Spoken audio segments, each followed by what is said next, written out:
So there's a couple of principles you want to pay attention to. Never add to the text. If you want to say something wrong, you got to add to the text. If you want to say something wrong, you got to take away from the text. Calvinists are real bad about this in Ephesians chapter 1, verse 4. They always leave out the phrase in Christ, or they will add the idea of have chosen us to be in him.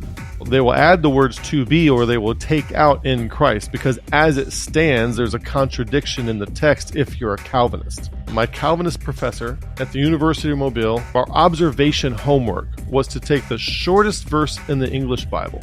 John 11:35, the shortest verse in the English Bible, said, I want you to go home and write 50 observation questions for John 11:35. 2 words, Jesus wept, 50 observation questions.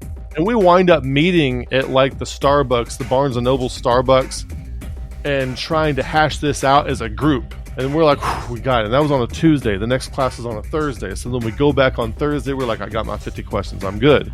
The next homework assignment was to write 50 more and different questions about the same verse.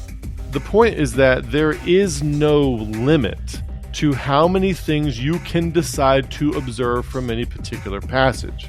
So the observation is the most important thing. If you don't get the observation right, then you can't get the interpretation right, and you will mess up the application.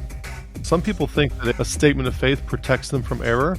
That is the thing that makes people the most vulnerable to error. People with statements of faith are getting taken over by stealth Calvinists left and right every day.